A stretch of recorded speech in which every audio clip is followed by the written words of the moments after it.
रिया नाम की एक लड़की को पुरानी चीजें इकट्ठा करने का शौक था।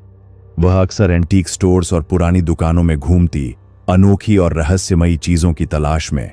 लेकिन उसे यह नहीं पता था कि एक दिन उसकी यह आदत उसे एक ऐसे रहस्य से जोड़ देगी जिससे निकल पाना नामुमकिन होगा। एक दिन एक सुनसान गली में उसे एक छोटा सा एंटीक स्टोर दिखा जो बाकी दुकानों से अलग था, पुराना, धूल भरा और अजीब सा। वहां उसे एक गुड़िया मिली जिसकी आंखें किसी जिंदा इंसान जैसी लग रही थीं। दुकानदार ने उसे चेतावनी दी, कुछ चीजें खरीदी नहीं जाती, वे अपने मालिक को खुद चुनती हैं। रिया ने इस चेतावनी को मजाक समझा और गुड़िया खरीद ली। लेकिन उसे यह नहीं पता था कि इस मासूम सी दिखने वाली गुड़िया के पीछे एक ऐसा अतीत छिपा है जो सदियों से अपनी सच्चाई छुपाए बैठा था। और अब वह सच्चाई धीरे धीरे रिया के सामने आने वाली थी। क्या रिया इस रहस्य को सुलझा पाएगी या यह गुड़िया उसे भी अपने अंधेरे में खींच लेगी? इसका सच जानने के लिए आपको पूरी कहानी सुननी होगी। नमस्कार दोस्तों, स्टोरी नाइट के एक नए एपिसोड में आपका एक बार फिर से स्वागत है। आज की कहानी का नाम है गुड़िया का राज। दोस्तों, ये कहानी डरावनी और रहस्यमयी होने वाली है, तो बिना कोई वक्त गवाएं कहानी शुरू करते हैं। रिया को पुरानी चीजें इकट्ठा करने का शौक था। पुराने सिक्के, किताबें और एंटीक खिलौने। उसका कमरा किसी संग्रहालय से कम नहीं था। एक दिन वह शहर के सबसे पुराने एंटीक स्टोर में गई। स्टोर में तरह तरह की चीजें थीं, लेकिन उसकी नजर एक पुरानी गुड़िया पर जाकर ठहर गई। गुड़िया के भूरे घुंघराले बाल थे, हल्के नीले रंग की पोशाक और कांच जैसी चमकती आंखें। पर न जाने क्यों उसकी आंखें कुछ अजीब सी लगीं, जैसे वे केवल शीशे की न होकर कुछ और थीं। स्टोर के मालिक, एक बूढ़े व्यक्ति ने गुड़िया की तरफ देखते हुए कहा, यह गुड़िया खास है, बहुत पुरानी और अनोखी। रिया को यह गुड़िया बेहद पसंद आई और उसने बिना कुछ सोचे उसे खरीद लिया। गुड़िया को अपने कमरे में रखते ही अजीब घटनाएं होने लगीं। कभी रिया को लगता कि गुड़िया ने पलकें झपकी हैं, तो कभी वह किसी और दिशा में देख रही होती। रात को उसे महसूस होता जैसे कोई उसके पास खड़ा हो। एक रात जब रिया की नींद टूटी तो उसने देखा कि गुड़िया उसके बिस्तर के पास पड़ी थी, जबकि उसने उसे शेल्फ पर रखा था। धीरे धीरे अजीब घटनाएं बढ़ने लगीं। कमरे में चीजें खुद ब खुद गिर जातीं, कभी कभी हल्की फुसफुसाहट सुनाई देती, और सबसे डरावनी बात, रिया के सपनों में वही गुड़िया आने लगी। सपनों में गुड़िया बोलती थी, मुझे यहां से मत ले जाओ, मैं यहीं थी, मैं यहीं रहूंगी। डर के मारे रिया ने उस गुड़िया के बारे में और जानकारी निकालने की कोशिश की। उसने उस स्टोर के मालिक को खोजा, लेकिन वह कहीं नहीं मिला। हार कर वह स्थानीय पुस्तकालय में गई और पुराने अखबारों की फाइलें खंगालने लगीं। तब उसे एक चौंकाने वाली खबर मिली। जिस घर में वह रह रही थी, वहां कई साल पहले एक लड़की की रहस्यमयी तरीके से मौत हो गई थी। उस लड़की की उम्र लगभग रिया जितनी ही थी और उसके पास भी ठीक वैसी ही एक गुड़िया थी। रिया का दिल जोर जोर से धड़कने लगा। क्या यह वही गुड़िया थी? क्या यह गुड़िया उस लड़की की आत्मा से जुड़ी थी? रिया ने फैसला किया कि वह इस गुड़िया को अब अपने पास नहीं रखेगी। उसने गुड़िया को पास के एक पुराने कुएं में फेंक दिया और राहत की सांस ली। लेकिन उसी रात उसे ऐसा महसूस हुआ जैसे कोई उसकी खिड़की के बाहर खड़ा उसे देख रहा हो। सुबह जब उसने अपने कमरे का दरवाजा खोला तो उसके बिस्तर पर वही गुड़िया बैठी थी, वैसी की वैसी, मुस्कुराती हुई। रिया के हाथ पैर सुन्न हो गए। यह कैसे हो सकता है? उसने खुद से सवाल किया। कल रात उसने खुद अपनी आंखों से देखा था कि गुड़िया कुएं में गिर गई थी। फिर यह यहां कैसे आई? डर के मारे उसने गुड़िया को छुआ तक नहीं। वह उल्टे पांव कमरे से बाहर भागी और अपनी दोस्त नेहा को बुला लाई। नेहा ने जब रिया की घबराई हुई हालत देखी तो उसने कहा, तुम्हारा वहम होगा, चलो देखते हैं। लेकिन जैसे ही दोनों कमरे में दाखिल हुईं, गुड़िया अब बिस्तर पर नहीं थी। वह अब कमरे के कोने में पड़ी थी, लेकिन उसका चेहरा थोड़ा बदल गया था। उसकी मुस्कान पहले से गहरी हो गई थी और उसकी आंखें अब और ज्यादा चमक रही थीं। नेहा ने हिम्मत जुटाकर गुड़िया को उठाया और गौर से देखा। रिया, मुझे लगता है कि इस गुड़िया में कुछ गड़बड़ है, हमें इसे किसी एक्सपर्ट को दिखाना चाहिए। रिया ने तुरंत इंटरनेट पर सर्च किया और एक प्रसिद्ध पैरानॉर्मल एक्सपर्ट आदित्य वर्मा को ढूंढा। आदित्य ने जब रिया की बात सुनी तो वे तुरंत उनके घर आने को तैयार हो गए। आदित्य के आते ही माहौल गंभीर हो गया। उन्होंने गुड़िया को देखा और कहा, यह कोई आम गुड़िया नहीं है, इसके अंदर कोई आत्मा बसी हुई है और यह आत्मा अभी भी इस दुनिया को छोड़ना नहीं चाहती। आदित्य ने बताया कि सालों पहले इस गुड़िया की असली मालकिन अनामिका थी। अनामिका का परिवार अचानक एक रात गायब हो गया था और जब पुलिस ने घर की तलाशी ली तो वहां सिर्फ यही गुड़िया पाई गई थी। कहा जाता है कि अनामिका इस गुड़िया से बात करती थी जैसे कि यह उसकी सबसे अच्छी दोस्त हो। धीरे धीरे पड़ोसियों ने भी कहना शुरू कर दिया कि उन्होंने रात के अंधेरे में इस गुड़िया को अपने आप हिलते हुए देखा था। कुछ लोगों ने इसे भ्रम कहा, लेकिन कुछ ने इस घर को श्रापित मान लिया। अब यह गुड़िया फिर से वही हरकतें करने लगी थी, पर इस बार रिया के साथ। आदित्य ने गुड़िया पर एक अनुष्ठान करने का फैसला किया ताकि जो भी आत्मा इसमें बसी हो उसे मुक्ति दी जा सके। उन्होंने गुड़िया को एक काले कपड़े में लपेटा और मंत्रोच्चारण शुरू किया। जैसे ही मंत्र पूरा होने लगा, कमरे में अजीब सी हरकतें शुरू हो गईं। लाइटें झपकने लगीं, खिड़कियां खुद ब खुद खुलने लगीं और सबसे डरावनी बात, रिया और नेहा को लगा कि उन्हें कोई अदृश्य ताकत जकड़ने की कोशिश कर रही है। अचानक गुड़िया से एक तेज चीख निकली और फिर सब कुछ शांत हो गया। गुड़िया अब पूरी तरह से बेजान लग रही थी। आदित्य ने उसे एक विशेष धातु के डिब्बे में बंद कर दिया और कहा, अब यह किसी को परेशान नहीं करेगी, लेकिन इसे हमेशा एक सुरक्षित जगह पर रखना होगा। रिया ने राहत की सांस ली। उसने अपने कमरे की सफाई की और खुद को यकीन दिलाया कि अब सब कुछ सामान्य हो गया है। लेकिन 3 दिन बाद जब वह अपनी अलमारी से कपड़े निकाल रही थी तो उसे फर्श पर कुछ गिरने की आवाज आई। वह झुकी और देखा, वही गुड़िया फिर से वहां थी, उसकी वही डरावनी मुस्कान लिए हुए। रिया की सांस अटक गई। यह कैसे मुमकिन है? उसने गुड़िया को खुद अपनी आंखों से आदित्य को सौंपते देखा था, फिर यह फिर से यहां कैसे आई? उसका दिमाग सुन्न हो गया था, लेकिन इस बार वह बस डर कर भागना नहीं चाहती थी। उसने गुड़िया को उठाया और गुस्से में फेंक दिया। तुम्हें क्या चाहिए? रिया ने चिल्लाकर कहा। और तभी कमरे में हल्की सी सरसराहट हुई, जैसे कोई धीमी आवाज में कुछ कह रहा हो। उसने ध्यान से सुना। तुमने मेरी मदद नहीं की, तुमने मुझे छोड़ दिया। रिया का दिल जोर जोर से धड़कने लगा। उसने महसूस किया कि यह गुड़िया सिर्फ डराने के लिए नहीं आई थी, बल्कि कुछ कहने की कोशिश कर रही थी। वह तुरंत आदित्य से मिलने गई और उसे सब कुछ बताया। आदित्य पहले तो हैरान रह गया, फिर उसने कहा, शायद इस आत्मा को सच में मुक्ति नहीं मिली, हमें इसे समझना होगा, न कि बस दूर भगाना। इस बार वे गुड़िया को लेकर एक पुराने मंदिर गए, जहां आत्माओं को शांति देने के लिए विशेष अनुष्ठान किए जाते थे। वहां के पुजारी ने गुड़िया को हाथ में लिया और गहरी सांस लेकर बोले, इसमें कोई बुरी आत्मा नहीं है, लेकिन यह बेहद दुखी आत्मा है। इसे किसी ने नहीं सुना, इसे न्याय चाहिए। रिया और आदित्य ने मिलकर पुरानी फाइलें खंगालनी शुरू की और जो सच्चाई सामने आई उसने सबको हिलाकर रख दिया। अनामिका की मौत एक हादसा नहीं थी, बल्कि एक हत्या थी। उसके ही परिवार ने लालच में आकर उसकी जान ले ली थी और यही वजह थी कि उसकी आत्मा अब भी इस दुनिया से बंधी हुई थी। रिया को अब समझ आ गया था कि गुड़िया डरावनी नहीं थी, बल्कि वह मदद मांग रही थी। रिया और आदित्य ने सबूत इकट्ठे किए और पुलिस को सूचना दी। पुरानी फाइलें, पड़ोसियों की गवाही और कुछ गुप्त दस्तावेजों से यह साफ हो गया कि अनामिका की मौत स्वाभाविक नहीं थी। जैसे ही पुलिस ने अनामिका के परिवार के बचे हुए सदस्यों पर कार्रवाई की, उस रात रिया को सपना आया। सपने में उसने एक छोटी लड़की को देखा, हल्के नीले कपड़े पहने, घुंघराले बाल और मासूम मुस्कान। धन्यवाद रिया, अब मैं जा सकती हूं। सुबह जब रिया उठी तो गुड़िया गायब थी, हमेशा के लिए।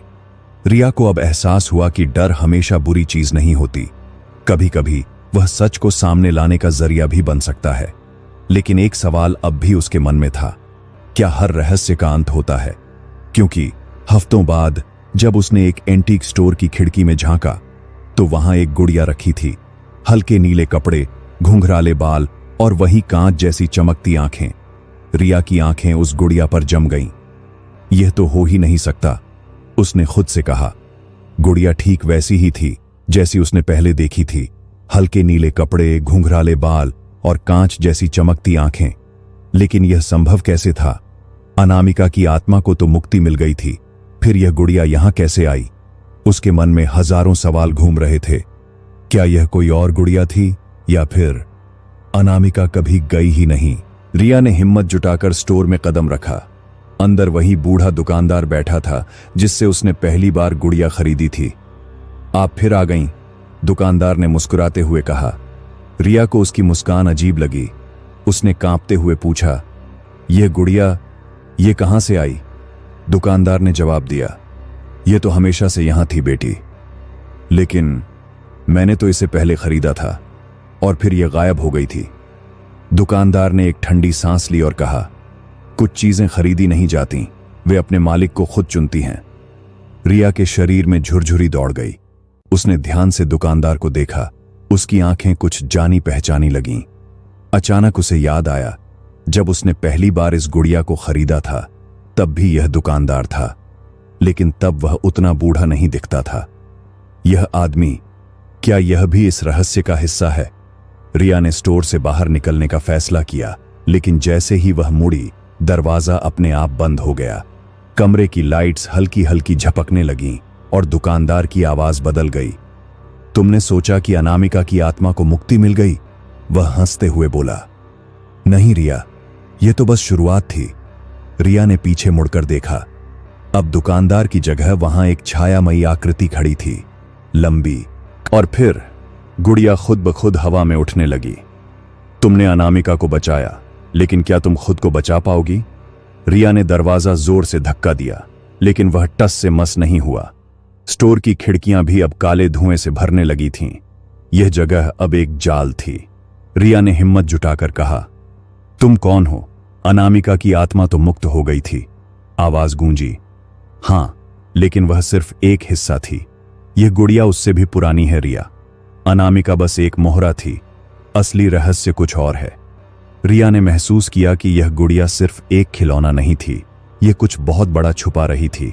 लेकिन अब सवाल यह था, क्या रिया इस खेल से बचकर निकल पाएगी या फिर यह गुड़िया उसे भी अपने जाल में फंसा लेगी? स्टोर में अब घुप अंधेरा था। हवा ठंडी और भारी हो गई थी, जैसे किसी अदृश्य शक्ति ने पूरे माहौल को जकड़ लिया हो। रिया का दिल तेजी से धड़क रहा था। उसने गुड़िया की ओर देखा। अब उसकी आंखें और भी चमक रही थीं, जैसे वे किसी और ही दुनिया से जुड़ी हों। यह गुड़िया अनामिका की आत्मा से भी पुरानी है। तो आखिर इसका असली राज क्या है? रिया ने हिम्मत जुटाकर दुकानदार या अब जो भी वह था उनसे पूछा। अगर अनामिका इस गुड़िया से जुड़ी नहीं थी तो फिर यह किसकी है? पर छाई हंसी उसकी आवाज कमरे की दीवारों से टकराकर गूंजने लगी। यह गुड़िया हमेशा से रही है रिया, सदियों से, और हर बार यह एक नए मालिक को चुनती है, किसी ऐसे को जो इसके रहस्य को समझ सके। रिया कांप गई। मतलब यह सिर्फ एक आत्मा की बात नहीं है। नहीं, यह गुड़िया खुद एक रहस्य है। रिया को एक हल्की झलक आई, पुराने कागज, हाथ से लिखी स्क्रिप्ट और किसी पुराने युग की कहानी। क्या यह शापित है? दुकानदार या वह छाया बोला। इसे शापित कहना आसान होगा, लेकिन सच यह है कि यह एक दरवाजा है, एक पुल, एक संसार से दूसरे संसार को जोड़ने का रास्ता। रिया को झटका लगा। दूसरी दुनिया। हां, यह गुड़िया उस दुनिया से आई है जो हमारी दुनिया के साथ साथ चलती है, छाया की दुनिया। और अब तुमसे यह फैसला लेना है, क्या तुम इसे बंद करोगी या इसका हिस्सा बनोगी? रिया के सामने अब दो रास्ते थे। पहला रास्ता, वह भाग सकती थी, लेकिन शायद यह रहस्य हमेशा के लिए उसके पीछे बना रहता। और दूसरा रास्ता, वह इस गुड़िया का सच जानने के लिए आगे बढ़ सकती थी, चाहे अंजाम कुछ भी हो। उसने गहरी सांस ली और गुड़िया को हाथ में उठा लिया। अगर मुझे सच जानना ही है तो मैं यह खेल आखिरी हद तक खेलूंगी। जैसे ही उसने यह कहा, स्टोर की दीवारें कंपन करने लगीं और जमीन उसके पैरों के नीचे से गायब होने लगी। अब रिया इस खेल का हिस्सा बन चुकी थी, लेकिन क्या वह इससे बचकर निकल पाएगी या फिर यह गुड़िया उसे हमेशा के लिए अपनी दुनिया में खींच लेगी? रिया की आंखों के सामने अंधेरा छा गया। उसे ऐसा महसूस हुआ जैसे वह किसी गहरे कुएं में गिर रही हो। उसके कानों में हवा की डरावनी सरसराहट गूंज रही थी और दिल की धड़कनें बेकाबू हो गई थीं। फिर अचानक धड़ाम, रिया जमीन पर गिरी, लेकिन यह जमीन ठंडी और सख्त थी, जैसे पत्थर की बनी हो।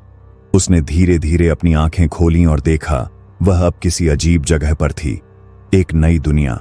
यह जगह अंधेरी थी, लेकिन चारों तरफ हल्की नीली रोशनी थी। हवा भारी थी, जैसे कोई यहां लंबे समय से इंतजार कर रहा हो। रिया ने इधर उधर देखा, लेकिन कोई नहीं था। फिर उसे एक धीमी सी आवाज सुनाई दी, रिया। उसने झट से पीछे देखा। वहां धुंध में लिपटी हुई एक छोटी लड़की खड़ी थी। उसकी आंखें खाली और उदास थीं, लेकिन उसका चेहरा। अनामिका। लड़की हल्के से मुस्कुराई। हां और नहीं, मैं वह हूं जो तुम्हें जवाब देने आई है। रिया कांप उठी। यह जगह क्या है? मैं यहां कैसे आई? अनामिका, या जो भी वह थी, धीरे से बोली, यह उस दुनिया का दरवाजा है जिसे कोई नहीं जानता। यह वही जगह है जहां से वह गुड़िया आई थी। यह एक पुल है जो तुम्हारी दुनिया को हमारी दुनिया से जोड़ता है। रिया की सांसें तेज हो गईं। लेकिन यह सब क्यों हो रहा है? यह गुड़िया क्या चाहती है? तभी हवा में हलचल हुई और रिया के हाथ में अब फिर से वही गुड़िया थी, लेकिन अब वह अलग दिख रही थी। उसके चेहरे पर छोटी दरारें आ गई थीं और उसकी आंखें और गहरी हो गई थीं, जैसे वे किसी और की नहीं बल्कि एक जिंदा आत्मा की थीं। अनामिका ने धीरे से कहा, यह कोई साधारण गुड़िया नहीं है। यह एक आत्मा को नहीं बल्कि कई आत्माओं को बांधने का जरिया है। यह उन लोगों को फंसाती है जो इसे छूते हैं और उन्हें इस दुनिया में खींच लाती है। रिया की रीढ़ में सिहरन दौड़ गई। तो क्या मैं भी यहां फंस जाऊंगी? अनामिका ने धीरे से सिर हिलाया। अगर तुम सही फैसला नहीं लेती तो हां। रिया के दिमाग में हजारों सवाल घूम रहे थे, लेकिन एक बात साफ थी, उसे इस दुनिया से बाहर निकलना था और हमेशा के लिए इस गुड़िया के चंगुल से छुटकारा पाना था। अनामिका ने आगे कहा, गुड़िया को बस दूर फेंक देने से कुछ नहीं होगा। इसे नष्ट करना होगा, लेकिन इसे जलाया या तोड़ा नहीं जा सकता। इसे नष्ट करने के लिए तुम्हें इसका असली नाम जानना होगा। रिया ने घबराकर पूछा, इसका असली नाम क्या है? अनामिका की आंखों में आंसू आ गए। यह वही नाम है जिससे यह कभी जिंदा थी, वह नाम। लेकिन तभी चारों ओर तेज हवाएं चलने लगीं और जमीन हिलने लगी। एक डरावनी आवाज गूंजी, तुमने बहुत कुछ जान लिया रिया, अब तुम बच नहीं सकती। गुड़िया की आंखों से एक अंधेरा निकलने लगा और रिया को ऐसा महसूस हुआ जैसे कोई उसे जिंदा निगलने वाला हो। क्या रिया असली नाम जान पाएगी? क्या वह इस श्राप से खुद को बचा पाएगी, या फिर यह गुड़िया उसे भी अपने अंदर कैद कर लेगी? आइए जानते हैं आगे क्या होता है। हवा अब बवंडर की तरह तेज हो चुकी थी। रिया मुश्किल से खुद को संभाल पा रही थी। अनामिका की आवाज डर और दर्द से कांप रही थी। रिया, अगर तुमने इसका असली नाम नहीं जाना तो यह तुम्हें भी अपनी दुनिया में कैद कर लेगी। लेकिन तभी एक गहरी भयानक हंसी गूंजी। तुम सोचती हो कि मैं हार जाऊंगी? रिया ने गुड़िया की ओर देखा। अब वह हवा में तैर रही थी। उसकी आंखें अब काली हो चुकी थीं और उसके मुंह से हल्की हल्की फुसफुसाहटें आ रही थीं। रिया को याद आया कि जब उसने स्टोर में दुकानदार से पूछा था तो उसने कहा था, कुछ चीजें खरीदी नहीं जाती, वे अपने मालिक को खुद चुनती हैं। क्या यह गुड़िया सच में किसी की थी? उसने हिम्मत जुटाकर अनामिका से पूछा, क्या तुम्हें उसका नाम याद है? अनामिका की आंखें चमकीं। हां, लेकिन यह नाम बोलना आसान नहीं है। अगर इसे गलत बोला तो यह और भी शक्तिशाली हो जाएगी। रिया ने गहरी सांस ली। बताओ, हमें इसे खत्म करना ही होगा। अनामिका ने धीरे से कहा, इसका असली नाम नेलथारा है। रिया ने तुरंत जोर से चिल्लाया, नेलथारा, मैं तुम्हें तुम्हारे नाम से बुलाती हूं, अब यह खेल खत्म करो। गुड़िया अचानक कांपने लगी। उसकी आंखों में अजीब सी चमक आ गई और वह जमीन पर गिर पड़ी। नहीं, यह नहीं हो सकता। कमरा हिलने लगा और हर चीज घूमने लगी। जमीन फट रही थी और हवा में चीखें गूंज रही थीं।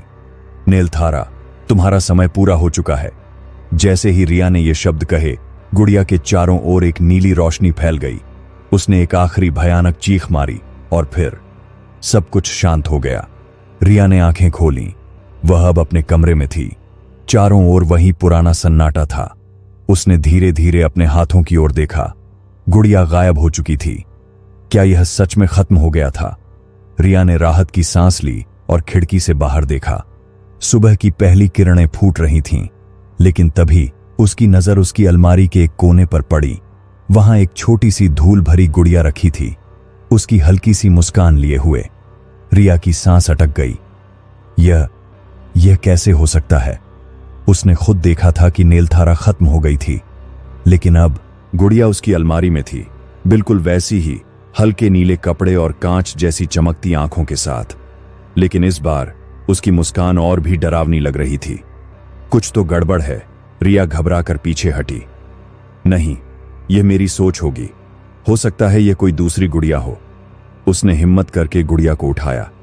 यह ठंडी थी और जैसे ही उसने उसे छुआ, रिया ने घबराकर गुड़िया को फेंक दिया। वह दीवार से टकराई और जमीन पर गिर गई, लेकिन उसकी आंखें अब भी सीधी रिया की तरफ देख रही थीं। रिया को समझ नहीं आ रहा था कि यह क्या हो रहा है। उसने सोचा था कि नेलथारा खत्म हो चुकी थी, लेकिन शायद कुछ छूट गया था। उसी रात जब रिया सोने की कोशिश कर रही थी, उसे सपना आया। वह एक अंधेरे कमरे में थी। सामने वही छोटी लड़की खड़ी थी, अनामिका। रिया, तुमने उसे खत्म नहीं किया, तुमने सिर्फ उसे और गहरा सुला दिया है। रिया का दिल तेजी से धड़कने लगा। लेकिन मैंने उसका नाम पुकारा था, मैंने उसे खत्म किया था। अनामिका की आंखों में दर्द था। नेलथारा सिर्फ एक आत्मा नहीं है, वह एक श्राप है। इसे मिटाने के लिए तुम्हें इसकी जड़ तक जाना होगा। रिया हड़बड़ाकर उठी। उसे अब कुछ करना था। उसने पुरानी किताबों और इंटरनेट पर नेलथारा के बारे में खोज शुरू कर दी। कुछ देर की खोज के बाद उसे एक पुरानी किंवदंती मिली। नेलथारा सिर्फ एक गुड़िया नहीं थी, वह एक जिंदा लड़की थी, जिसे उसके ही परिवार ने एक अजीब अनुष्ठान में बलि चढ़ा दिया था। उसकी आत्मा को एक गुड़िया में कैद कर दिया गया ताकि वह कभी मुक्त न हो सके। लेकिन हर कुछ सालों में वह फिर से जाग जाती है और कोई न कोई उसकी शिकार बनता है। रिया का सिर चकरा गया। तो इसका मतलब यह श्राप सदियों से चलता आ रहा है। अब वह समझ गई थी, नेलथारा को खत्म करने के लिए सिर्फ उसका नाम लेना काफी नहीं था। उसे उस अनुष्ठान की जड़ तक जाना होगा जहां से यह सब शुरू हुआ था। रिया ने गुड़िया को उठाया और मंदिर की तरफ भागी। उसे पता था कि अब उसे डरने की नहीं, बल्कि इस श्राप को हमेशा के लिए खत्म करने की जरूरत थी। लेकिन जैसे ही वह मंदिर पहुंची, उसे महसूस हुआ कि वह अकेली नहीं थी। पीछे से एक ठंडी हवा चली और एक जानी पहचानी भयानक हंसी गूंजी। तुम मुझसे बच नहीं सकती रिया। गुड़िया रिया के हाथ में खुद ब खुद हिलने लगी। रिया के हाथ कांप रहे थे, लेकिन इस बार वह पीछे नहीं हटने वाली थी। उसने गुड़िया को मजबूती से पकड़ा और मंदिर के पवित्र क्षेत्र में प्रवेश किया। गुड़िया अब और जोर से कंपन करने लगी थी, जैसे कोई छटपटा रहा हो। हवा में फिर वही डरावनी हंसी गूंजी।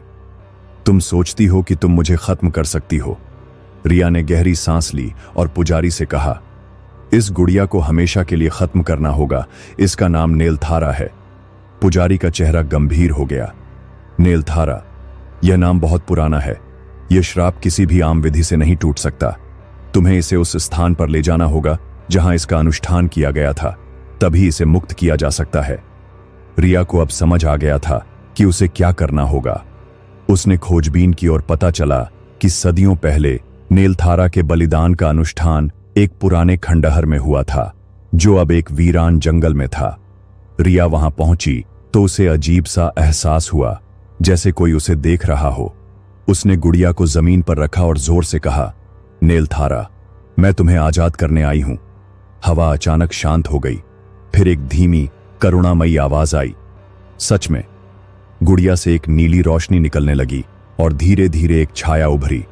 वह एक छोटी लड़की थी, नीले कपड़े पहने, घुंघराले बालों वाली। उसकी आंखों में अब डर नहीं बल्कि शांति थी। तुम मुझे सच में मुक्त करोगी? उसने पूछा। रिया ने सिर हिलाया। तुम अब इस श्राप में फंसी नहीं रहोगी नेलथारा। नेलथारा मुस्कुराई और फिर एक चमकदार रोशनी के साथ उसकी आत्मा आकाश में विलीन हो गई। गुड़िया की आंखों की चमक भी धीरे धीरे फीकी पड़ गई और वह एक साधारण खिलौने में बदल गई। रिया ने एक गहरी सांस ली। अब सब कुछ शांत था। उसने गुड़िया को जमीन में गाड़ दिया और मन ही मन प्रार्थना की, अब कभी किसी को इस दर्द से न गुजरना पड़े। जैसे ही वह वापस मुड़ी, उसे लगा जैसे किसी ने उसका नाम पुकारा। लेकिन जब उसने देखा तो वहां कोई नहीं था। क्या नेलथारा सच में मुक्त हो गई थी या अभी भी कुछ छूट गया था? तो दोस्तों, आज की यह कहानी आपको कैसी लगी? अगर आपको इस कहानी का दूसरा पार्ट चाहिए तो आप हमें कमेंट के जरिए बता सकते हैं, तो मैं जल्द ही इसका दूसरा पार्ट भी लेकर आऊंगा। आज के लिए बस इतना ही। हम आपसे जल्द ही मिलेंगे एक और कहानी के साथ। तब तक के लिए ख्याल रखिए अपना। अलविदा।